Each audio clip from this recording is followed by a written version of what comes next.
11-14 থেকে যত বড় 25-28 থেকে তত ছোট এমন ভগ্নাংশটি কত? তাহলে এটা একটা খুব অসাধারণ অঙ্ক। তাহলে এখানে বলেছে, ধরা যাক আমরা এখানে হচ্ছে ভগ্নাংশটা ধরলাম, তাহলে একদিকে থাকবে 11-14 আর একদিকে হচ্ছে 25-28। তাহলে এটা বড় আর এটা ছোট। তাহলে এই 11-14 থেকে যত বড় হবে এই যে গ্যাপটা 25-28 তার থেকে ততটা বড় হবে। তাহলে আমরা কি করব, সরাসরি উত্তরটা লিখি, ভগ্নাংশটি, অতএব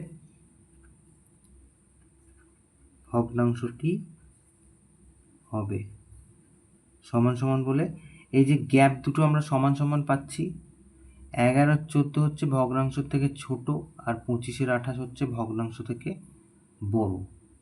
তাহলে সেই গ্যাপ দুটো সমান, তাহলে আমরা কি করব, যোগ করে 2 দিয়ে ভাগ করব, করলেই উত্তর পেয়ে যাব। তাহলে এই যে 11-14 প্লাস 25-28 দুটোকে 2 দিয়ে ভাগ, যোগ করে 2 দিয়ে ভাগ,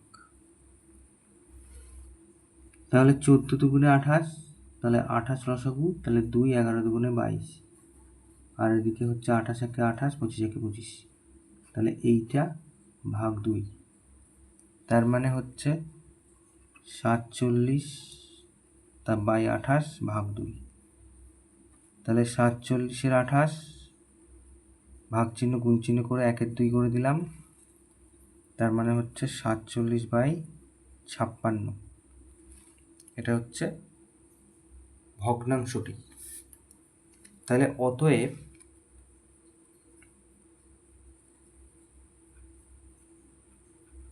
ভগ্নাংশটি হলো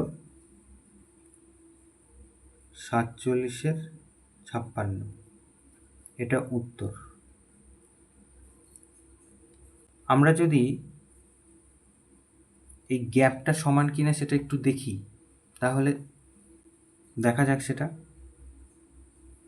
তাহলে এই 47/56 হচ্ছে বড় কার থেকে না, 11-14 থেকে। তাহলে এই যে বিয়োগফলটা, ওদিকে হচ্ছে 25-28 বড়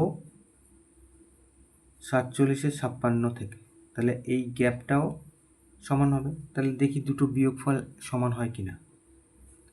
তাহলে 56 লসাগু, তাহলে এদিকে হচ্ছে 47 আর ওদিকে হচ্ছে 4-14 56, 4-11 44, তার মানে 3/56। আর এদিকে হচ্ছে 56 লসাগু, 28 দুগুণে 56, 50, আর ওদিকে হচ্ছে 47, তাহলে আমরা পেয়ে যাচ্ছি এই যে দুটো গ্যাপ একই। তাহলে আমাদের উত্তর হচ্ছে এইটা।